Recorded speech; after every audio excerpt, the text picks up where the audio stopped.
ബഹുമാനായ ഉമ്മൻചാണ്ടി സാർ കേരളത്തിൻ്റെ മുഖ്യമന്ത്രിയും ശ്രീ എ പി അനിൽകുമാർ വകുപ്പ് മന്ത്രിയും ശ്രീ ഷാഫി പറമ്പിൽ MLA ആയിരിക്കുമ്പോഴുമാണ് സാമൂഹിക വിദ്യാഭ്യാസ നവോത്ഥാനത്തിൻ്റെ ഭാഗമായിട്ട് രാജ്യത്തെ ആദ്യത്തെ പട്ടികജാതി പട്ടികവർഗ മെഡിക്കൽ കോളേജ് പാലക്കാട് ആരംഭിക്കുന്നത്. ഏതാണ്ട് 25 ലക്ഷത്തോളം മനുഷ്യർ ആശ്രയിക്കേണ്ടുന്ന ആ മെഡിക്കൽ കോളേജിനെ സാങ്കേതികത്വത്തിൻ്റെ ചുവപ്പ് നടയിൽ കൊല്ലുകയാണ് ഈ സർക്കാർ.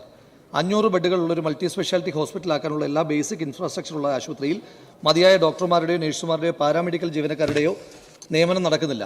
ആകെയുള്ള ജീവനക്കാർ പോലും താൽക്കാലിക അടിസ്ഥാനത്തിലാണ് ജോലി ചെയ്യേണ്ടി വരുന്നത്.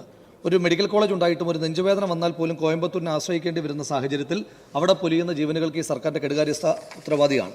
കോളേജിൽ അടിയന്തരമായി തന്നെ കാഷ്വാലിറ്റി എമർജൻസി ഓപ്പറേഷൻ തിയേറ്ററുകൾ ആരംഭിക്കണം. CT MRI മെഷീനുകൾ വാങ്ങണം. മോർച്ചറി പോസ്റ്റ്മോർട്ടം സൗകര്യം ഏർപ്പെടുത്തേണ്ടതുണ്ട്. കൂടുതൽ സൂപ്പർ സ്പെഷ്യാലിറ്റി ഡിപ്പാർട്ട്മെൻറ്റുകൾ ആരംഭിക്കണം. അനുവദിക്കപ്പെട്ടിട്ടുള്ള central laboratory, house surgeons quarters, kitchen, mess, dining hall എന്നിവയുടെ പണി ആരംഭിക്കണം. പുതിയ ഹോസ്റ്റൽ ബ്ലോക്ക്, ആധുനിക ഓഡിറ്റോറിയം എന്നിവയുടെ നിർമ്മാണ പ്രവർത്തനം അടിയന്തരമായി തന്നെ ആരംഭിക്കേണ്ടതായിട്ടുണ്ട്. IP-OP സൗകര്യങ്ങൾ മെച്ചപ്പെടുത്തേണ്ടതായിട്ടുണ്ട്. വകയിരുത്തിയതും ചെലവഴിച്ചതുമായ കോടികൾക്കപ്പുറം ജനങ്ങൾക്ക് എത്രമാത്രം പ്രയോജനം ഇതുകൊണ്ടുണ്ടായി എന്ന്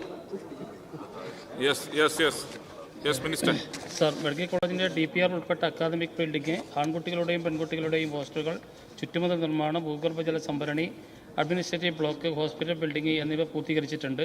21 മുതൽ OP സൗകര്യം ആ കോളേജിൽ ആരംഭിച്ചിട്ടുണ്ട്. പണി പൂർത്തീകരിച്ച ഹോസ്പിറ്റൽ വാർഡ് ബ്ലോക്കിൽ 2024 മാർച്ച് 12 മുതൽ 120 കിടക്കളോട് കൂടിയിട്ടുള്ള IP സൗകര്യം സജ്ജീകരിച്ചു.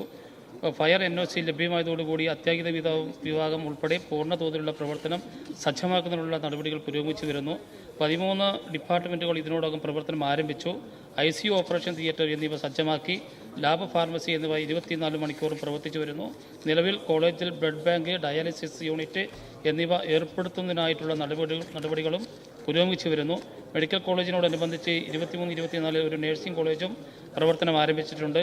ഇതുവരെ 5 ബാച്ചുകളിലായി 500 വിദ്യാർത്ഥികൾ പഠനം പൂർത്തീകരിക്കുകയും 5 ബാച്ചുകളിലായി 500 വിദ്യാർത്ഥികൾ പഠനം നടത്തിവരികയുമാണ്. വിദ്യാർത്ഥികൾക്ക് പാലക്കാട് ജില്ലാ ആശുപത്രിയുടെ സൗകര്യങ്ങൾ, ടീച്ചിംഗ് ഹോസ്പിറ്റൽ എന്നിവ നിലവിൽ പ്രയോജനപ്പെടുത്തിയിട്ടുണ്ട്. പഠനം പൂർത്തീകരിച്ചത് പാലക്കാട് മെഡിക്കൽ കോളേജിലേത് മെച്ചപ്പെട്ട വിജയ ശതമാനത്തോടെ സർ കഴിഞ്ഞു.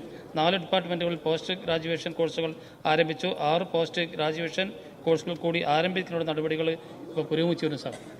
സാർ ഇത് ടേബിൾ ചെയ്യാം.